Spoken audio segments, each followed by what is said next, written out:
Good evening, everybody. Welcome back to Armagh Camogie Matters. We're here in season 2 and we're here in episode 2.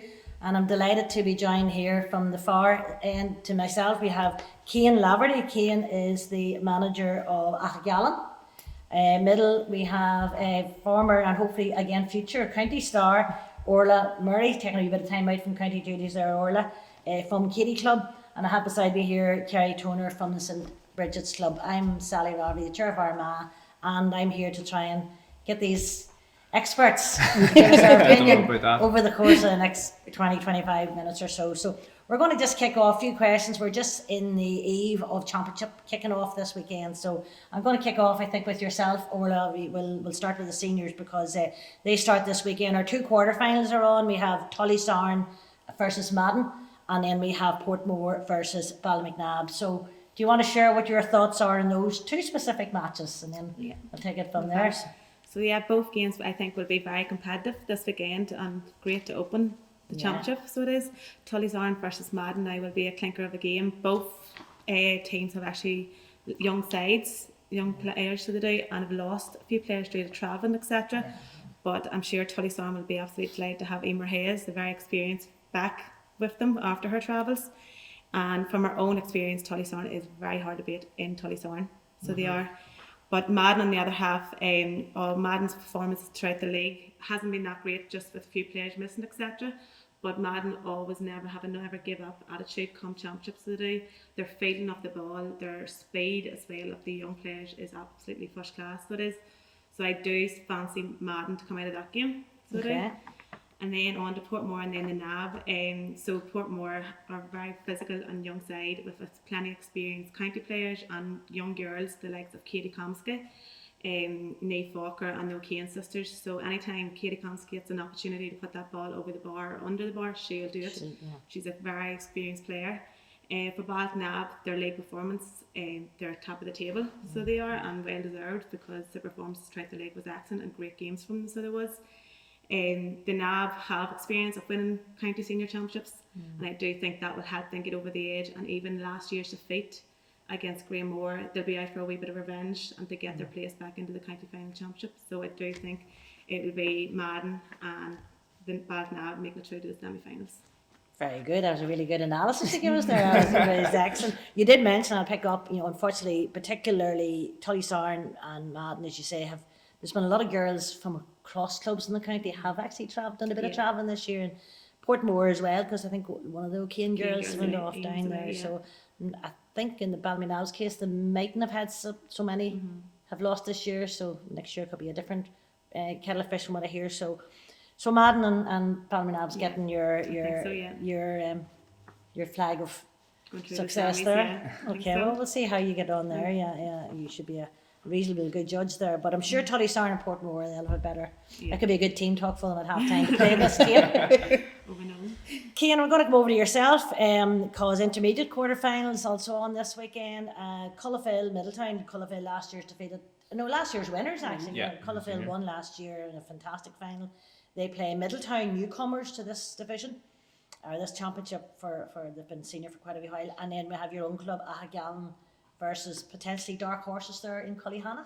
So do you want to give us your thoughts? Start with Middletown, Cullifell, save the best to last. Well, if you look at Middletown first, like you know yourselves with the county contingent they have there, they are a really, really good side, and they give us a trouncing at the start of the league. From what I've seen from them as well, they're always moving well. Like Mata has them in really good shape. They move the ball well, and they know how to take their chances as well when they come up on the Cullifell as well. Like they have a couple of really good young players there as well. Maybe not just as experienced at the level of teams they're playing against when they have been playing the likes of us, Cullyhanna and Middletown. Although saying that, they have improved massively throughout the league. They actually came down the last game of the league and turned us over, which I definitely wasn't expecting, and I know a lot of people I spoke to weren't expecting it either. So, but I just think coming out of that game, Middletown are going to have a wee bit too much for them, just with the experience that they have and the level of players that they have. Like if you go and look at the likes of Nicola Woods, Jenny Curry, I just don't think Cullifell are going to be able to cope with that. Okay. Going on to our game then, this is going to be very hard not to be biased because I know Joby's going to have Cullyhanna working very well. I've seen Joby now over the last year as a coach and I've played against him as well. like he's going to have them girls ready to go for this tomorrow or Sunday afternoon. Sorry. Like on our own side, I've seen the work that these girls have put in over the last 8-9 months, and I know how much they want it. Like, we have a lot of really good young players there as well. The likes of Emma Grant, Amy McGrath would have played on development squads and stuff, and they've all tried new positions throughout this year, and it's worked really, really well. And our girls have really been clicking at the right time this year. Collihana's strong physical side, and we know we're in for a battle on Sunday, but I am going to tip us to come out on the right side of that. Like, You could do nothing else, could you? no, absolutely not. If you I have every bit of faith. If you want to be on the line or still be a manager, you're probably the youngest manager we have around the county at the minute. I would say so. Fair 21. play to you. Fair play to you. Is this your first year with Athlone or second year? I came in the middle of last yeah, year, so- giving a hand with one of the boys, or McCann from my hurling club, was in coaching, so I came in and gave him a hand last year. Okay. Very good. So you're giving the nod there to Middletown and Aghgal. Yeah. There you go. So there's the team talk again then. And Collihana. Pollyanna. So over to yourself, Kerry. The junior championship this year, we've actually done a bit of a trial this year because unlike the knockout, which we have at intermediate and senior, it's a bit of a round robin. I think round 1 has already gone and we're in round 2. What's your thought on that approach? Do you think has it worked? In fact, because St Bridget's actually came down into the junior this year, and then we've created the round robin. So I suppose on the good side, it does give at least 2 matches. It's not a knockout. So have you any thoughts on that approach?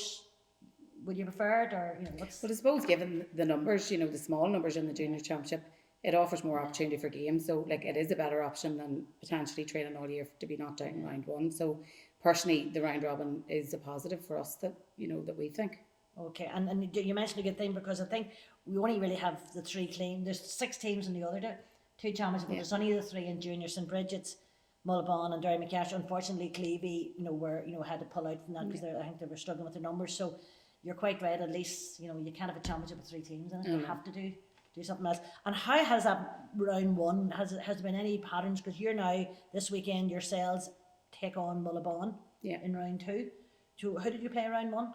Derry McCash. Derry McCash. And was there an outcome there that I'm not aware of? Who won that? St Bridget's won that one. St Bridget's in that way. So you're going into your second match there. Okay, and then have you any, what way has the other matches worked out? Well, I suppose the league, is there a pattern coming up? Yeah, so throughout the league, we all had hard-hitting matches. There was some really, really high-scoring games, and I suppose the biggest thing, that some of the clubs should take away is the scoreline didn't always do justice to the actual challenge on the night. Ourselves and Mullabon are neck and neck. We had 1 win each. So Sunday will be very interesting. Yet another battle with Mullabon on the pitch. We've met each other years at this stage, and Sunday will be no different. So I imagine Sunday will be a very physical, hard-hitting game, and it'll be a battle on both sides. Personally, it'll really depend, I think, on luck on the day and who turns up more prepared and more ready for it. Yeah. I can just say, there's great social medias are great, sort of in a way indicator. You can see clubs and what they're doing, they're posting and they're getting their good looks up. So it looks like all clubs, not just what you're saying here, St Bridget's and Mullabon are getting the momentum's getting up here. So it'll be a real humdinger of a game. It definitely should. Is it home for you or? It's home for ourselves. Home for yourselves. All right, it's okay. I'm not sure how that end works. So obviously, you all play each other, and then there's a top 2 perhaps. Is that the way it goes? So it's we all play once, and then it's the top 2 go to the final. That's fine. Okay, fair enough. Are you going to put a bet on the Mullabon? I would imagine it. Well, I suppose going by the league and going by what we've already played, I would imagine that Sunday will be a repeat.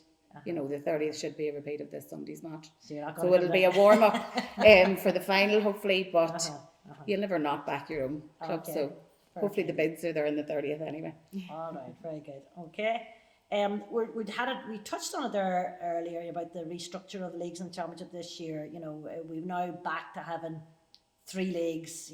Premier, Division 1, Division 2, and then our 3 championships: senior, intermediate, and junior. In fact, on that point, as I understand it, the Premier, the leagues have all finished more or less. I think Ballymacnabb, the Premier winners. Division 1 looks like Middletown, and potentially then I think it's Derry Loughlin from Tyrone are the Division.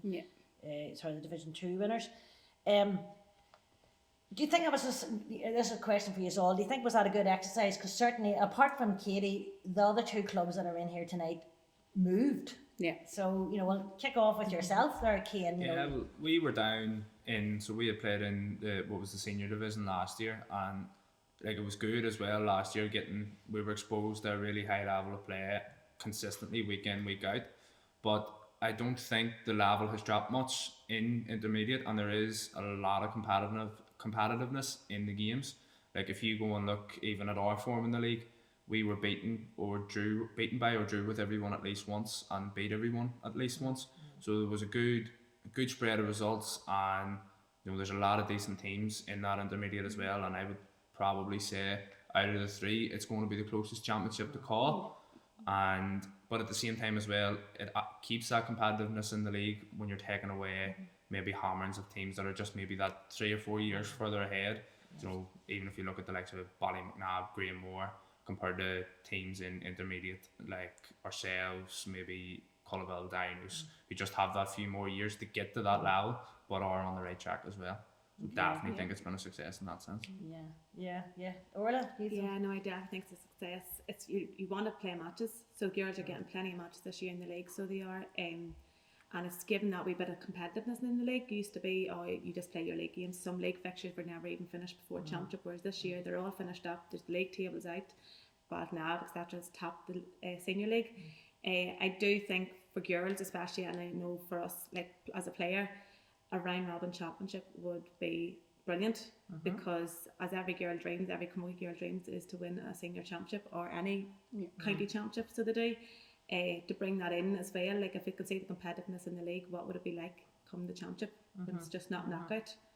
So it is. It's an interesting concept, because it does, when you look at the inter-county hurling particularly, it's a fantastic competition, and like teams are beating each other and then just don't make it through because of a point difference or something like that. So you're thinking it might be worth looking at having a round robin even for the senior intermediate championship. Yeah. For all codes, like all codes are doing it. I think for Camogie, they need to maybe follow suit to do it, to get it up to a level and promote Armagh Camogie as well as much as possible.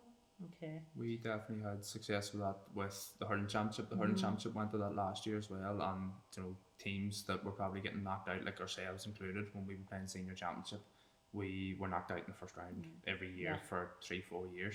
It's hard on players. Yeah, you do. 100%. You train for championship. Yeah, you're putting 10 months of your year, 10, 11 months of the year in for one game, and it doesn't go your way.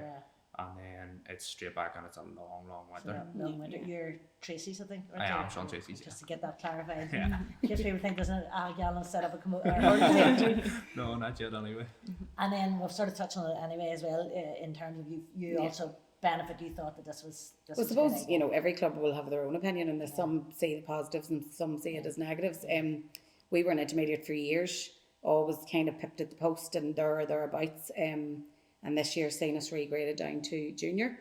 So we decided at the start of the year we were taking it as a positive. We were taking it as a complete learning curve, drawing a line in the sand and starting from scratch. And I think the biggest thing that we took from it is the jump from underage to senior is massive.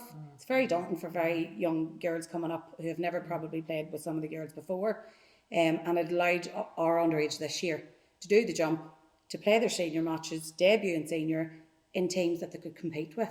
So it allowed them time to kind of gel with the other members of the team, that more longer standing members, and gain their own confidence in senior and show that that they are an integral part of the team, no matter what age they are, and they're still competing at senior, across the board. So we took it as a positive this year, and it definitely worked for ourselves. Because I was just going to.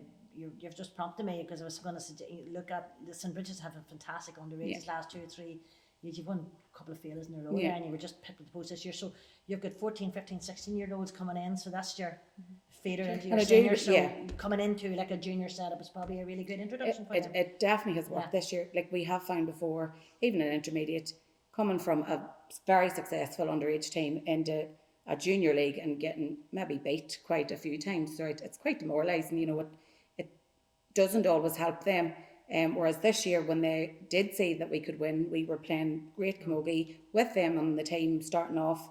It definitely was a positive, especially for our underage girls this year. Give them that confidence. I suppose it's important, as you say, whenever you have a senior, an adult team set up, that they have a good method to bring the young ones in. We had a conversation here in a previous episode, actually, the wee Madden girls, the fantastic wee musicians, because they'd won the All-Ireland score. and one of them were talking off screen, and they had played Ballymena the week before, and this wee lassie was 15, 16 years old, and she was up against Ellie McKee. Yeah.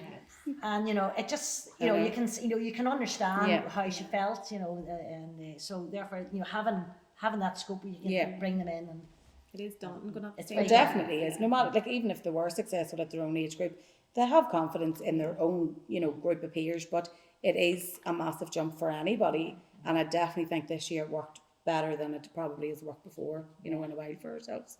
Yeah, which is probably something from an Armagh perspective is one of the probably an areas that maybe your club's probably going to have to be looking at, is maybe the underage coming through, because if you low look numbers coming in there. if you look at our squad as well, even the girls that are there at senior, it's quite divided, whereas if you go and look at most teams, you have a lot of girls 23, 24, 25, whereas we sort of miss out on that. So we have a lot of girls sort of 17, 18 just breaking into senior. We'll have 3 or 4 then around that gap at between sort of 21 to 24, and then the other girls are sort of 26 plus. So we're sort of missing out on, obviously we're missing out on that middle gap. So our plan over the next few years would need to be bleeding the younger girls into senior, because with 6 or 7 girls that are 17, 18 who need to be exposed to playing at senior level, because it's the only way they're going to learn and grow and develop at that level, is by being exposed to it on a regular basis, which is something I've tried to do myself as well, bringing them on and getting them playing actual games throughout the league. I'm sure, like what you says, because Katie has some great wee girls coming through in there at that 15, 16, 17 definitely, especially even this year, the younger girls have had to step up. We've lost quite a lot of players for retirement and injury and travelling this year, so we have. And the younger girls, I have to say, we've threw them in at the deep end, and they are doing brilliant. So they really are standing out and not one bit afraid, and it's fair play to them, because we actually have threw them in, and it's like, where you go. So it's sink or swim. Which, just so you mentioned injury, it's just for those who are watching, it's just a pity that we're not able to see your skills this year, Orla, because unfortunately Orla has had recent surgery, and you're going to be out for a few months, so which is a pity. I know. But Katie's lost, no doubt about it. But looking forward to see you back in the jersey next year. Hopefully. Okay. We're going to. You have already mentioned a couple of players, but maybe you could mention some of them again, whether or not there's any standout players across any of the divisions and any of the teams you wish to far ahead, and that is going to have an impact on this year's championship. Any of the 3 championships. Is there anybody out there who's jumping out that's going to be key to their team getting over that line, be it the final line or be it just the next match at the weekend? Who's out there who wants to kick off and jump in? Go on ahead. We'll start the senior first. Mind you, the only senior players, I've spoke already about Katie Comiskey in Portmore. She is outstanding. Her strength and her physicality, her power and her strike is just first class. She will take on anybody. The girl has no fear whatsoever, so she doesn't. So big one there for Ballinav to hold her down on Saturday. So Aoife Crilley. Some people, like, she's back into forwards now for Ballinav. I would still classify Aoife as a back, and both places she's doing excellent, so she is. Even live for Katie, she's just really came out of her shell. She's doing full back, and she is taking no prisoners and getting the ball out, so she is. Karina Doyle for Greenmore, the speed and skill level of Karina is first class, and you see her everywhere about the pitch. She doesn't stop. So whoever has to work over will have their hands full. So they will. And Gemma McCann for Madden is also an outstanding camogie player. You've seen her for her county there this year. She really stood out and stood up to the mark, and she will do the exact same for Madden. And then Emer Hayes is back from her travels, and so Emer Hayes is an excellent camogie player. So it'll be interesting to see what Emer's fitness is going to be like, because she's probably missed the first part of the year, but no Emer should be flying. She'll make up for it. She's got a good head, and she'll know where to be. So good, nice, very good summary there. Kind of coming over to yourself. As detailed of a list, but if I start off with ourselves, like I said, a couple of the younger girls that are coming through and have really stepped into leadership roles this year, like Amy McGrath and Emma Grant. I have them playing in the middle of the field this last few games in the league, and they are flying together. They really, really have top ownership. Don't give too many secrets away. Don't be seeing that anyway. No, but they're flying together, and like the two of them's best mates off the pitch. They bounce really, really well off each other. And then of course we have players are like Maeve Lanahan, Megan McGrory, really, really big players in our team, and they are going to be. We need big performances out of them for us to carry on through the championship. And then you look at the likes even of Middletown, it's hard to look past their county contingent as well. So we have Johnny Curry, Nicola Woods, who've spoke about too. For Dinouse as well, Sinead Quinn has been really standout this year. I had actually never seen Sinead play until this year, and I was massively impressed. So she's going to be vital to Dinouse if they're going to progress any further in the championship too. And another one is Emer Trainer at Cullaville. Very good, very skillful young player as well. She gave us a nightmare the last night down in Dicaston when we played them, so she's another one to watch too. So yeah, plenty to Most give to watch trouble. Matt again. And over to yourself. Well, I completely flipped this question, and that's the defender and the defence in me. I suppose every club has their own stars, and there's names in the county that's known across the board. But I suppose what I said the impact could be this year, and what I think could happen is it's the girls given the job on the day to mark the named players, the big people that the clubs are relying on for their big performances at championship. The game has got very technical. You know, you have a game plan before you step on a pitch. So the girls that's given the job to man mark or spoil or sweep across or whatever way the plan to play it, those to me, if they can curtail these girls from running or playing the camogie that they want to play or can play, if they can stop them doing so on that day, I definitely think that could be a massive impact on any game. So I'm going the defence, the defender point of view, and anybody given the job to man mark your named players each championship. Yeah, it's a very well made point, because you're right. If you can stop some of the main players, The unsung heroes, as I and say. it is very an unsung Yeah. hero's job is to. It's not a nice job. It's No, taking you out of the game, like, but there's you have to time, do it. yes. And as you said, like the job is, I don't care if you touch the ball, I don't care if you But if get they don't. points, as long as they can't do what they're able to do. So they do be unsung heroes, and they work tirelessly to do the job that they're given on any given day. Yeah. There's a girl in my club, and she played. I'm going to mention her here because she'll probably be watching this, and she's been drinking and singing off this match ever since. We're way back, oh God, sometime in the 1980s, and it was Gerlie McCo now O'Mahony, and she marked one of these top players in SWAT. We were in the Ulster Club, and we beat them first time for a long time. We never did it. And she marked their main player, and their player was an outstanding player. Everybody knew, but nobody knew Geraldine. But they've known her in Ballymena because she's made sure they know her. But you're right, the unsung hero who does a job and stops somebody. So, very good answer there. I'm gonna now get used to get the names out and pin them up there in the Put us last. under So pressure. yeah, it's pressure time.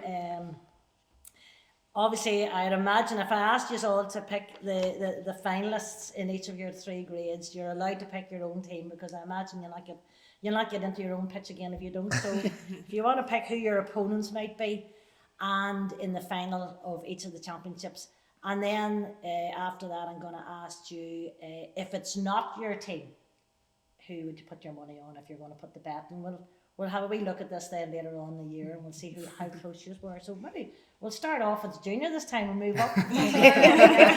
Well, the junior, I suppose, hasn't the same options as the other 2 teams. So given that we've already played round 1 and we are into round 2, your money has to be on St Bridget's and Mullabone. As I said, it potentially should be a repeat of this Sunday's match. Like I said before, Mullabone and St Bridget's have battled on and off for years. It definitely will be a physical game. Though fitness, like we've played Mullabone a couple of times this year, and their fitness has massively improved, as is ours. So it's a different style of camogie that we will be playing this year, as are they. And it does come down to the day. It does come down who wants it more, but you wouldn't be a true bid without hoping that we would be lifting the silverware on the 30th of September. So it'll be neck and neck throughout, but I definitely would be going St Bridget's. And if it's not St Bridget's, you're going to have to St Bridget's. So you're sticking it. It's either St Bridget's or St Bridget's. It's St Bridget's. Well, fair enough. That's fair enough. Before I say, just because you just made a good point there, I'm going to, just to get it to be, because it's interesting, you made it earlier and you made it again there, about the way the game has changed. Yeah. It is a very different it's game very now. different. You know, it's not, we get the ball and full back and fire into full forward anymore, and it's very technical. It is. So, It's watching out for the players, whereas the runners, who's moving, definitely you just don't. That's old style camogie, as we said in our club, is getting the ball up and just driving it, taking a few steps and planting the foot and driving it. Whereas that's not the case now. It's get the ball out. If you have to run it, you have to hand pass it. You just get it out. And it's lovely when it works, Yeah. but it's awfully frustrating when it doesn't. So, from a coach's perspective, Oh, it's How do you- a nightmare. Like, you always have to understand that, especially against certain teams, like I know when we went to play Collyhanna down there in the league, all systems went out the window after about 10 minutes because it just turned into a really dogged physical game. Yeah. So any setup that I had tried to work on, any setup Joby had tried to work on, was straight out the window, and it was just like, it was a really low scoring game. I think it finished maybe 1-8 to 6 points or something, but it was a really, really entertaining game to watch as well. So sometimes from the sideline you just have to sit back and let the game take its course and make whatever calls you see fit. But at the end of the day, we can't win a game on the line as well. You can talk about all the tactics and systems that you want. You can get as fancy as you want with it. You can really go too far with it as well. Yeah. But definitely, it just, especially comes championship camogie, it comes down to who wants it more on the day. Yeah. 100%. Yeah, but you have the, as you say, tactics is one thing, but it's getting the ball from the goalie into the net. Yeah. So It's the tackles and the it's- physicality and everything. It just you can over tackle. championship camogie. You can make it too technical, I Yeah. suppose, and you know, you have someone who's maybe a fantastic centre half forward and ends up sweeping. Yeah.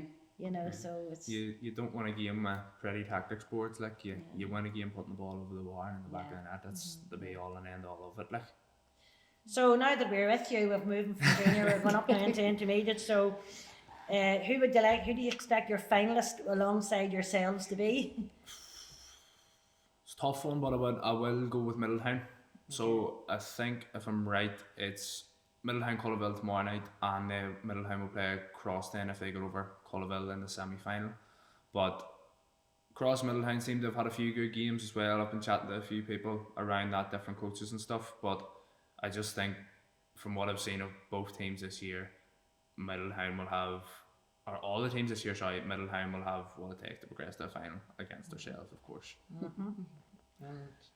If it's not used, then you presume then it has to be Middletown. I would presume Middletown. The ones in Cross McLean will be delighting here, they'll be cheering, because I think that's the first time we've mentioned Cross all night.